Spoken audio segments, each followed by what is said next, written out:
Hello and welcome to the Biomass Magazine podcast. I'm your host, Anna Simet. I hope all is well. Today I have with me Conor Madigan, CEO and founder of Aether Fuels. Conor, welcome to the podcast and thanks so much for coming on. It's a pleasure to be here. So, Conor, let's start. Aether is a new company to us, and it probably is to many of our listeners. So, let's just start having you tell us a little bit about yourself and Aether and what you guys do. Sure. So starting with myself, I started my career founding and building another company called Cativa that was spun out of my PhD research. And that company is in a different field. We make manufacturing equipment to make OLED screens, the display technology in cell phones. And over 13 years there, I had the chance to really learn how to build a high-tech startup from scratch, from a lab technology up to scale. And in 2020, after my time at Cativa, I decided I wanted to build another company and focus on addressing climate change. I was fortunate soon after to meet Phil Inagaki, the chief investment officer at a venture fund called Zora Innovation. And we really hit it off and zeroed in on building a company together, addressing the intense need for sustainable drop-in liquid fuels for hard-to-abate industries like aviation and ocean shipping. These are industries really striving to get to net zero. And while many industries can electrify and use renewable power to decarbonize, aviation and ocean shipping really have no choice but to use high-density liquid fuels.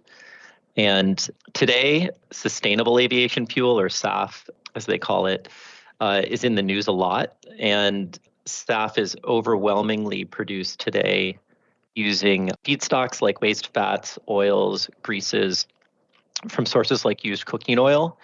And that's done with a hydrotreating process that people refer to as HEFA. And these HEFA-based SAF products are a big step forward for the industry, but there just isn't enough used cooking oil in the world to service more than a small percentage of the world's jet fuel demand. And so to move forward, we could see back when we were founding Aether, and that's still true today, that we need to use and expand into more abundant waste feedstocks, things like biomass, MSW, captured CO2. And we need to figure out how to scale up that use in an economical way. And Aether was founded to solve this problem and help drive decarbonization in what can be a $1 trillion a year market. Okay, really interesting. So let's talk more about your technology. How does it work? And what about proof of concept? I understand you have a demo plant under construction. Yeah, let me start with an overview of the technology, and then I'll come back to our pilot plants. So our core technology is called Aether Aurora, and it's a way to economically convert these sort of abundant and low-value waste carbon streams into drop-in liquid fuels. That's like SAF and sustainable diesel. Broadly speaking, we optimize, intensify, and simplify a well-established process called Fischer-Tropsch. And in that process, there's three main steps. There's a first step that's called syngas generation, where you convert the input feed gases to hydrogen and carbon monoxide. There's the Fischer-Tropsch step itself, where you take that H2 and CO, turn that into some raw hydrocarbons. And then there's an upgrading step, where we take the raw hydrocarbons and convert them into the finished fuels. And with Aether Aurora, what we get is very high carbon conversion efficiency. We achieve that by using a syngas generation step that's been electrified and by having very efficient recycling of any byproducts. The second thing that we can get from Aether Aurora is that we have very low capex. So over the last decade, there's been a lot of innovation on the Fischer-Tropsch step, especially at the small to medium scale that is suitable for sustainable fuel projects. And so the capex of that step has really been brought down, and the balance of cost in the projects has shifted to the first and third steps. And we bring significant innovation into those first and third steps so that when we pair it together with the Fischer-Tropsch step, the sort of state of the art that's available today, we can get the lowest overall plant costs. And finally, we engineered our solution from the beginning to be very flexible in the types of feedstocks it can use. So fundamentally, we can use CO, CO2, and light hydrocarbons without any extra equipment. And that gives us all this flexibility. And that's enabled by our innovations in that first step, what we call our tri-conversion process. And that allows us to do the conversions of any of those combinations of CO, CO2, and light hydrocarbons in one reactor, where conventionally it would require 2 or 3. So this technology development started in 2016, has been scaled up progressively through a series of demonstration plants. We have a plant operating that produces 1.5 gallons of product per day. This is a relatively large R&D line that's in the Chicago area.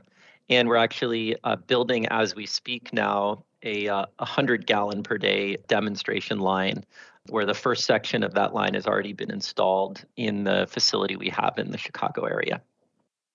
It's really exciting.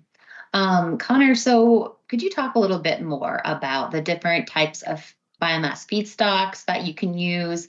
And then the second part of this question, can you talk about the costs and the geographic benefits of each?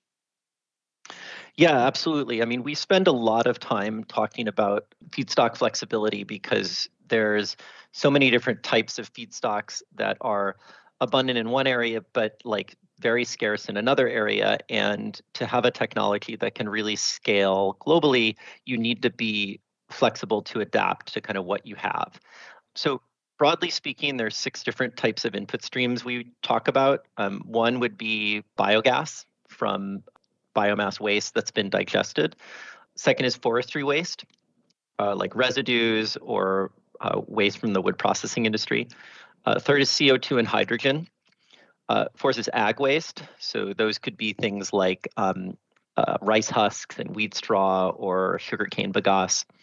Then industrial off gases that are gases that still have some energy content and are kind of made as waste byproducts from other steps. And then municipal solid waste. So in terms of a technology standpoint, all of these can be used, but just require different pre-processing steps to get them into the gas phase form that then feeds into our plant. In some cases, those feeds are already gases. So then you just need to do some cleanup, some removal of trace impurities.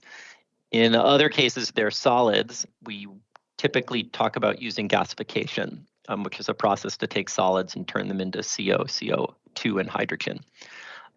And then, once they're in that form, they run through our process. And so all those are options.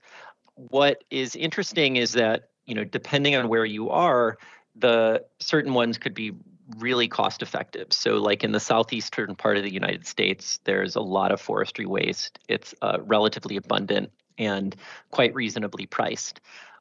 Also, what we're finding increasingly is in many parts of the Midwest, that biogas production is getting to be more and more widely adopted. And so that's becoming a really interesting feedstock. And there are some parts in the world, like we have as a company, a connection into Southeast Asia. One of our lead investors is based in Singapore. And we've identified in that Southeast Asia, generally, they have a lot of agricultural waste from various types of food product production. And those waste streams can become the sort of most cost effective in those regions. Now, all of this, though, has to be considered against, one of the kind of key challenges with working with these types of waste streams, which is that in many cases, moving the waste is sort of prohibitively expensive if you're trying to move it like big distances. And so if you really want to get the best economics, you want to build plants next to the waste streams and kind of move them as short a distance as possible. And when we've gone and studied that with all these different types of streams, we're typically looking at trying to build plants that are between about 250 to 10,000 barrels per day. And really the sweet spot often being like 1,000 to 3,000 barrels per day.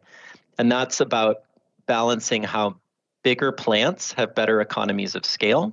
So that's good to make it as big as you can, but you have to balance it against the potentially high cost of, say, trying to collect wood waste and then transport it really big distances, or trying to collect sugarcane bagasse and transport it big distances.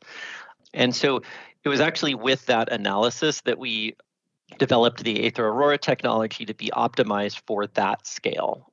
So it has the right combination of sort of enough complexity to be highly efficient, but not so much complexity that the capex gets sort of prohibitively high. And one thing that we like to highlight when we talk about sort of the geographic considerations around feedstocks is that in doing the energy transition, it's not just enough to reduce GHGs, but also we want the transition to be, economically just for everybody. And one of the interesting opportunities of using waste streams is that waste gets generated everywhere, but we need to have a technology that's flexible to work with different types of waste so that when we deploy it, it can be deployed all over the world and not just into sort of certain places that end up getting all the benefit of the energy transition. And so we see that flexibility both in economic advantage as well as sort of a social benefit. Really well explained. So important in the biomass energy industry. How do you ensure that Aether's biomass feedstocks aren't impacting food supply or having negative environmental effects? This is a really important question. At Aether, sustainability is at the heart of what we do.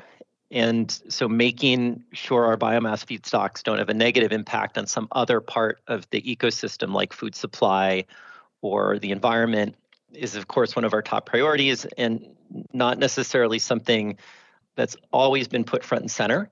And so first, we're very deliberate in our choice to use only true waste feedstocks. So we don't use any feedstocks that are grown, for instance, as a crop.